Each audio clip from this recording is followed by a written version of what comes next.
नमस्कार, मैं रचना शर्मा। चढ़ती कला टाइम टीवी देख रहे सभी दर्शकों का स्वागत करती हूं। आप देख रहे हैं हिंदी के समाचार। समाचारों की शुरुआत से पहले एक नजर आज की मुख्य सुर्खियों पर।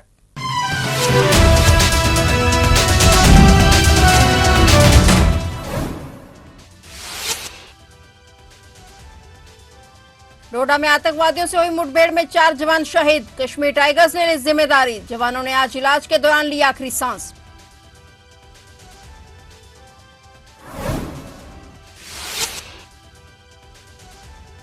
राज्य स्थापना दिवस से पहले उत्तराखंड में लागू होगा यूसीसी। सीएम धामी का बड़ा ऐलान। सीएम धामी ने विपक्ष पर भी साधा निशाना।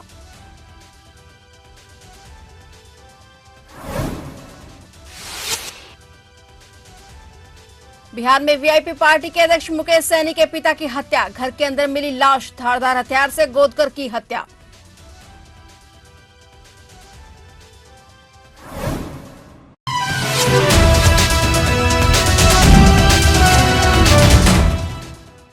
और अब समाचार विस्तार से। जम्मू कश्मीर के डोडा जिले में आतंकवादियों के साथ हुई मुठभेड़ में घायल हुए एक अधिकारी सहित 4 जवान शहीद हो गए। जवानों ने आज इलाज के दौरान अस्पताल में आखिरी सांस ली। इस हमले की जिम्मेदारी पाकिस्तान समर्थित आतंकवादी समूह जैश ए मोहम्मद के एक छद्म समूह कश्मीर टाइगर्स ने ली है। मुठभेड़ तब हुई जब राष्ट्रीय राइफल्स और जम्मू कश्मीर पुलिस के विशेष अभियान समूह के जवानों ने कल देर शाम डोडा शहर से लगभग 55 किलोमीटर दूर देसावन क्षेत्र में धारी घोटे और आरबागी में एक संयुक्त तलाशी अभियान शुरू किया। कुछ देर तक गोलीबारी के बाद आतंकवादियों ने भागने का प्रयास किया, लेकिन एक अधिकारी के नेतृत्व में जवानों ने उन्हें खदेड़ दिया। हालांकि यह इलाका चुनौतीपूर्ण था और घने जंगल थे, जिसके कारण रात करीब 9 बजे जंगल में फिर से गोलीबारी हुई। अधिकारियों ने पुष्टि की कि मुठभेड़ में 5 जवान गंभीर रूप से घायल हो गए और उनमें से 4 जिनमें एक अधिकारी भी शामिल था, बाद में दम तोड़ दिया।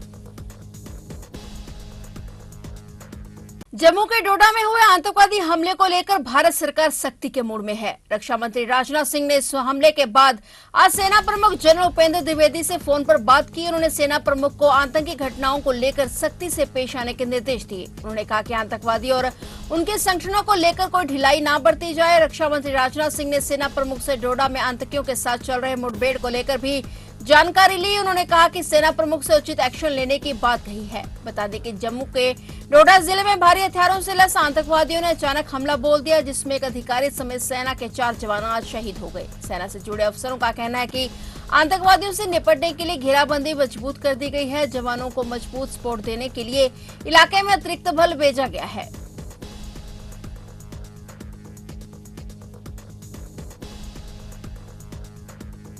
उत्तराखंड के मुख्यमंत्री पुष्कर सिंह धामी ने कहा कि उनकी सरकार ने नवंबर में होने वाले राज्य स्थापना दिवस से पहले समान नागरिक संहिता यूसीसी लागू करने के लिए लक्ष्य निर्धारित किया है। यहां भाजपा प्रदेश कार्य समिति की बैठक में अपने संबोधन में मुख्यमंत्री ने कहा कि हमारी सरकार ने 9 नवंबर के राज्य स्थापना दिवस से पहले यूसीसी को लागू करने का लक्ष्य तय किया है। उन्होंने कहा कि इसका मसौदा भी सार्वजनिक कर दिया गया है। हाल ही में यूसीसी की नियमावली और क्रियान्वयन समिति ने यूसीसी की 4 खंडों की रिपोर्ट को वेबसाइट पर अपलोड किया था, जिससे आम जन उसके बारे में जानकारी हासिल कर सके। इस वर्ष फरवरी में बुलाए गए उत्तराखंड विधानसभा के एक विशेष सत्र में 2 दिनों तक चली लंबी चर्चा के बाद यूसीसी विधेयक पारित हुआ था और राज्यपाल के बाद मार्च में राष्ट्रपति द्रौपदी मुर्मू ने भी उसे मंजूरी दे दी थी। आजाद भारत के इतिहास में ऐसा कानून बनाने वाला उत्तराखंड देश का पहला राज्य है। धामी ने विपक्ष पर भी निशाना साधा और कहा कि राज्य में एक बड़ा तबका लगातार भ्रम, झूठ और अफवाह फैलाने की साजिश में लगा रहता है। मुख्यमंत्री ने कहा कि हमें शेर की खाल में बैठे ऐसे तमाम लोगों के प्रयासों को असफल बनाना है। अब देखना यह है कि सीएम धामी यूसीसी पर कब अंतिम मोहर लगाते हैं।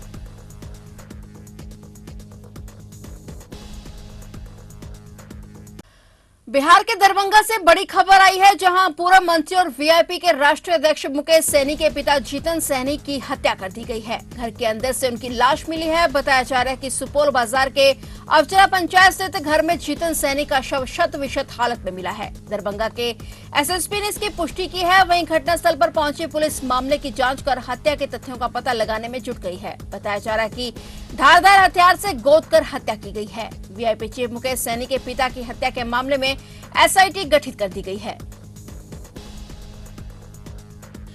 संयुक्त राष्ट्र द्वारा जारी वक्ताओं की अंतिम सूची के अनुसार प्रधानमंत्री नरेंद्र मोदी वहां उच्च स्तरीय संयुक्त राष्ट्र महासभा सत्र को 26 सितंबर को संबोधित करेंगे। संयुक्त राष्ट्र महासभा के 79वें सत्र की उच्च स्तरीय आम बहस 24 से 30 सितंबर तक होगी। संयुक्त राष्ट्र द्वारा वक्ताओं की अंतिम सूची को जारी कर दिया गया है और जिसके अनुसार भारत के राष्ट्राध्यक्ष 26 सितंबर की दोपहर में उच्च स्तरीय सत्र को संबोधित करेंगे। ब्राजील इस चर्चा में परंपरागत रूप से प्रथम वक्ता होता है। वह 24 सितंबर को अपने संबोधन के साथ उच्च स्तरीय सत्र की शुरुआत करेगा। उसके बाद अमेरिका के राष्ट्रपति जो बाइडेन संयुक्त राष्ट्र को संबोधित करेंगे। पिछले महीने ऐतिहासिक तीसरे कार्यकाल के लिए भारत के प्रधानमंत्री के रूप में शपथ लेने वाले मोदी ने इससे पहले सितंबर 2021 में वार्षिक उच्च स्तरीय यूएनजीए सत्र को संबोधित किया था। विश्व के नेता विश्व से जुड़े समझौतों को अपनाने के लिए संयुक्त राष्ट्र में एकत्रित होंगे, जिसमें एक वैश्विक डिजिटल समझौता और भविष्य की पीढ़ियों संबंधी घोषणा शामिल होगी। संयुक्त राष्ट्र ने कहा कि यह शिखर सम्मेलन एक उच्च स्तरीय आयोजन है जो विश्व नेताओं को एक साथ लाकर इस बारे में अंतर्राष्ट्रीय स्तर पर सहमति बनाने का काम करेगा कि हम कैसे वर्तमान को बेहतर कर सकते हैं और कैसे भविष्य की सुरक्षा कर सकते हैं।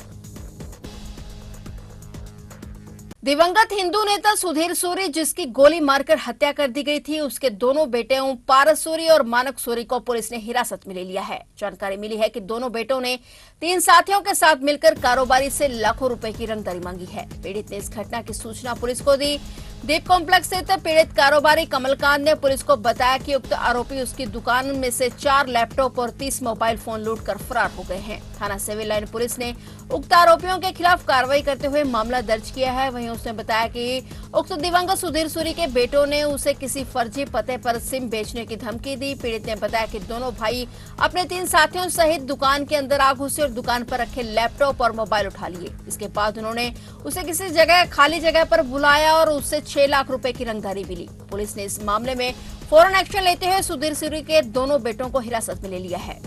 किसी दुकानदार तो एक तरह की एक्सटॉर्शन की सी, ਉਹਦੇ ਕੋਲ ਗਏ ਸੀ ਐਕਸਟੋਰਸ਼ਨ ਕਰਨ ਦੇ ਬਹਾਨੇ ਆਪਣੇ ਤਰੀਕੇ ਨਾਲ ਉਹਨੂੰ ਕਹਿੰਦੇ ਤੂੰ ਜਿਹੜੀਆਂ ਮੋਬਾਈਲ ਦੇ ਵਿੱਚ ਜਾਲੀ ਚਿੱਪਾਂ ਜਿਹੜੀਆਂ ਪਾ ਕੇ ਵੇਚਦਾ, ਜਾਲੀ ਚਿੱਪਾਂ ਦੇ ਤੇ ਨਾਲ ਤੂੰ ਆਪਣੇ ਜਾਲੀ ਜਿਹੜੇ ਮੋਬਾਈਲ ਆ ਇਦਾਂ ਦੇ ਕੰਮ ਕਰਦਾਗਾ। ਉਸ ਦੇ ਆਧਾਰ ਤੇ ਉਹਨਾਂ ਦੋਨਾਂ ਨੌਜਵਾਨਾਂ ਨੇ ਉਸ ਵਿਅਕਤੀ ਦੇ ਜਿਹੜੇ ਲੈਪਟਾਪ 4 ਲੈਪਟਾਪ ਚੱਕ ਲਏ ਸੀ, ਪਲੱਸ ਉਹਨਾਂ ਨੂੰ ਕਾਫੀ ਮੋਬਾਈਲ ਜਿਹੜੇ ਡੱਬੇ 'ਚ ਬੰਦ ਕਰਕੇ ਲੈ ਗਏ ਸੀਗੇ। ਉਹ ਆਪਣੇ ਇੰਡੀਵਿਜੂਅਲ ਕਿਸੇ ਥਾਂ 'ਤੇ ਲਿਜਾ ਕੇ ਉਹਨਾਂ ਨੇ ਉਸ ਦੁਕਾਨਦਾਰ ਨੂੰ ਉੱਥੇ ਬੁਲਾਇਆ। ਉਸ ਦੁਕਾਨਦਾਰ ਨੂੰ ਬੁਲਾ ਕੇ ਉਹ ਤੋਂ 6 ਲੱਖ ਰੁਪਇਆ ਜਿਹੜਾ ਕੈਸ਼ ਲੈ ਲਿਆ ਸੀਗਾ। 3 ਤੇ 3 2 ਲੱਖ ਰੁਪਇਆ, 6 ਲੱਖ ਰੁਪਇਆ ਕੈਸ਼ ਲੈ ਲਿਆ ਤੇ ਉਹਨੂੰ 15 ਲੱਖ ਰੁਪਏ ਦੀ ਇੱਕ ਚਿੱਟ ਕਰਕੇ ਦੇਤੀ ਸੀ ਵੀ ਇਹ ਜਿਹੜਾ ਅਸੀਂ ਜਿਹੜੀ ਡੋਨੇਸ਼ਨ ਲੈ ਲਈ ਆ ਉਸ ਵਜ੍ਹਾ ਕਰਕੇ ਉਸ ਜਿਹੜਾ ਵਿਅਕਤੀ ਸੀਗਾ ਉਸ ਵਿਅਕਤੀ ਦੇ ਬਿਆਨ ਤੇ ਜਿਹੜਾ ਗਰੀਬ ਹੈਗਾ ਸੀਗਾ ਉਹਦੇ ਬਿਆਨ ਤੇ ਪਰਚਾ ਦਰਜ ਕੀਤਾ ਸੀ। ਉਸ ਪਰਚਾ ਦਰਜ ਕਰਨ ਦੀ ਕਾਰਵਾਈ ਦੇ ਅਧੀਨ ਹੀ ਉਹ ਦੋਨਾਂ ਜਿਹੜਾ ਨੌਜਵਾਨਾਂ ਨੂੰ ਗ੍ਰਿਫਤਾਰ ਕੀਤਾ ਗਿਆ। ਅਜਿਹੀ ਜਿਹੜੀ ਕਾਰਵਾਈ ਆ ਉਹ ਬੜੀ ਗੈਰ ਕਾਨੂੰਨੀ ਸੀ ਤੇ ਉਹ ਵੀ ਇਸ ਤਰੀਕੇ ਨਾਲ ਕਹਿੰਦੇ ਆ ਵੀ ਕੋਈ ਵੀ ਕਾਨੂੰਨ ਨੂੰ ਭਾਵੇਂ ਉਹ ਕਿਸੇ ਵੀ ਭਾਵੇਂ ਧਰਮ ਮਜ਼ਹਬ ਜਾਂ ਸੰਸਥਾ ਜਾਂ ਕਿਸੇ ਨਾਲ ਸੰਬੰਧ ਰੱਖਦਾ ਹੋਵੇ, ਜੇ ਕੋਈ ਵੀ ਵਿਅਕਤੀ ਕਾਨੂੰਨ ਨੂੰ ਆਪਣੇ ਹੱਥਾਂ 'ਚ ਲਵੇਗਾ ਉਹਨੂੰ ਟੋਲਰੇਟ ਨਹੀਂ ਕੀਤਾ ਜਾਵੇਗਾ, ਉਹਦੇ ਖਿਲਾਫ ਬਣਦੀ ਕਾਨੂੰਨੀ ਕਾਰਵਾਈ ਕੀਤੀ ਜਾਵੇਗੀ। ਉਹ ਇੱਕ ਮਾਨਕ ਤੇ ਇੱਕ ਪਾਰਸ, ਉਹ 2 ਸੀਗੇ ਪਲੱਸ 3 ਹੋਰ ਵਿਅਕਤੀ ਸੀਗੇ। ਉਹ ਜਿਹੜੇ ਕਿ ਇੱਕ ਉਹਨਾਂ ਜੋ ਕੰਪਲੇਂਟ ਲੈ ਕੇ ਗਿਆ ਸੀ, 2 ਜਿਹੜੇ ਉਹਨਾਂ ਨੂੰ ਜਾਣਦੇ ਸੀਗੇ। ਇਹ ਦੋਨਾਂ ਬੰਦਿਆਂ ਨੂੰ ਅਸੀਂ ਉਸ ਮੁਕੱਦਮੇ 'ਚ ਗ੍ਰਿਫਤਾਰੀ ਕੀਤੀ ਆ। ट्रेनी आईएएस अधिकारी पूजा खेड़कर की मुश्किलें बढ़ती ही जा रही हैं। ट्रेनिंग पीरियड के दौरान अनुचित मांगे और पर्सनल ऑडी कार पर लाल नीली बत्ती के गलत इस्तेमाल को लेकर पूजा खेड़कर बुरी तरह फंस चुकी हैं। अब ट्रेनी आईएएस पूजा खेड़कर के खिलाफ बुलडोजर एक्शन की सुगबुगाहट तेज हो गई है। पूजा और उनके परिवार द्वारा किए गए अतिक्रमण को हटाने की तैयारी हो चुकी है। पूजा खेड़कर के घर पर अतिक्रमण वाले पार्ट पर बुलडोजर चल सकता है। बता दें कि पूजा की मां मनोरमा खेड़कर को पुलिस ढूंढ रही है। जमीन से जुड़े मामले में वह फरार चल रही हैं। मैं वही बोल रही हूँ, मेरा जो भी सबमिशन है उसके रिगार्ड में I will give it to the committee. जो भी प्रोसीजर है I will follow it, I will give it to the committee, but right now I am not authorised to talk to the media. Madam, कई तरह की कार्रवाइयां शुरू हुई है। आपके घर पर बुलडोजर भेजा गया, गाड़ी जब्त करने की भी कार्रवाई हो रही है, उस पर क्या कहेंगे? मैं वही बोल रही हूँ आपको, जो भी मेरा सबमिशन होगा इसके बारे में I will give it to the committee, the authorised committee of the government. I will give it to the committee and I will answer them and जो भी होगा मैं कमिटी को सबमिट करूंगी बट अभी मैं आपसे बात करने के लिए, यहाँ पे कुछ कहने के लिए आई am not authorised. Uttar Pradesh के मुख्यमंत्री योगी आदित्यनाथ ने कहा कि त्योहारों में ऐसी कोई नई परंपरा नहीं होनी चाहिए जिससे दूसरे धर्म के लोगों की भावनाएं आहत हों। आदित्यनाथ ने एक उच्च स्तरीय समिति की बैठक में अधिकारियों को निर्देश देते हुए कहा कि त्योहारों के दौरान आम जनता को आवश्यक सुविधाएं उपलब्ध करवाई जाएं, धार्मिक आस्था का सम्मान किया जाए, लेकिन इससे परंपरा का उल्लंघन नहीं होना चाहिए। ऐसी कोई घटना नहीं होनी चाहिए जिससे दूसरे धर्म के लोगों की भावनाएं आहत हो। धार्मिक आयोजनों के नाम पर अराजकता बर्दाश्त नहीं की जा सकती। सीएम योगी ने अधिकारियों से कहा कि अराजक तत्वों से सख्ती से निपटें। इसके अलावा मुख्यमंत्री ने बैठक में बाढ़ के कारण आम जनता की सुरक्षा और सुविधा के साथ साथ कृषि फसलों और पशुधन की सुरक्षा सुनिश्चित करने के लिए चल रहे प्रयासों की समीक्षा भी की। उन्होंने कहा कि प्रभावित परिवारों को तत्काल सहायता प्रदान की जानी चाहिए। मुंबई पुणे एक्सप्रेसवे पर एक बस और ट्रैक्टर की टक्कर होने से 5 तीर्थयात्रियों की मौत हो गई और 30 से अधिक लोग घायल हो गए। पुलिस ने यह जानकारी देते हुए बताया कि हादसे का शिकार हुए लोग मुंबई के पास अपने गृहनगर डोंबिवली से आषाढ़ी एकादशी पर आयोजित कार्यक्रम में हिस्सा लेने के लिए पंढरपुर जा रहे थे, लेकिन बीच रास्ते बस ट्रैक्टर से टकराकर खाई में गिर गई। बस में कुल 42 यात्री पंढरपुर जाने के लिए सवार हुए थे। उन्होंने बताया कि बस अपने गांव के पास एक ट्रैक्टर से टकरा गई जिससे 5 लोगों की मौत हो गई और 30 से अधिक लोग घायल हो गए। उन्होंने बताया कि घायलों को नजदीकी अस्पताल में भर्ती कराया गया है और 3 की हालत गंभीर बताई जा रही है। बिहार में झंझारपुर विधानसभा के पूर्व राजद विधायक गुलाब यादव के गंगापुर स्थित पैतृक आवास पर ईडी की छापेमारी चल रही है। बताया जा रहा है कि मनी लॉन्ड्रिंग मामले में ईडी ने गुलाब यादव के खिलाफ बड़ा एक्शन लिया है। जानकारी के मुताबिक पूर्व राजद विधायक गुलाब यादव के पुणे, पटना और निजी आवास पर एक साथ ईडी की टीम छापेमारी कर रही है। केंद्रीय सुरक्षा बल के साथ पहुंचे ईडी के 1 दर्जन अधिकारी गुलाब यादव के घर की तलाशी ले रहे हैं। पैतृक आवास के अंदर किसी भी बाहरी व्यक्ति को प्रवेश नहीं करने दिया जा रहा। बता दें कि पूर्व विधायक गुलाब यादव की पत्नी अंबिका गुलाब यादव स्थानीय निकाय क्षेत्र से एमएलसी हैं। फिलहाल सभी लोग पटना में मौजूद हैं। बदलते मौसम में महंगी हो रही सब्जियों ने रसोई के घर का जायका भी बिगाड़ दिया है। सब्जियों के भाव आसमान छू रहे हैं। बरसात के मौसम में सब्जियों के बढ़ते दामों ने आम आदमी के पसीने छुड़ा दिए हैं। इस कारण मंडियों में सब्जी खरीदते हुए लोग बहुत कम नजर आ रहे हैं। उल्लेखनीय है कि मानसून की शुरुआत में ही सब्जियों के दाम बढ़ने से रसोई का बजट बिगड़ने लगा है। कुछ दिन पहले तक 40 से 50 रुपए किलो बिकने वाला टमाटर 100 रुपए के पार पहुंच गया है और अभी इसके और लाल होने की संभावना है। उल्लेखनीय है कि गत वर्ष टमाटर के भाव 400 रुपए किलो तक पार हो गए थे। टमाटर ही नहीं, दूसरी सब्जियों के दाम भी बढ़ने लगे हैं। 30 रुपए किलो बिकने वाली भिंडी ही 120 रुपए किलो पहुंच गई है। वहीं सब्जियों के बढ़ते दामों के पीछे दुकानदारों का कहना है कि गर्मियों में लगातार सब्जियां पहाड़ी क्षेत्र से आती हैं और बरसात के कारण पहाड़ी क्षेत्र से सब्जियों की आवक बहुत कम हो जाती है। खेतों में पानी भरने की वजह से सब्जियों का उत्पादन कम होता है और कई बार फसलें खराब हो जाती हैं और इसी कारण सब्जियां महंगी हो गई हैं।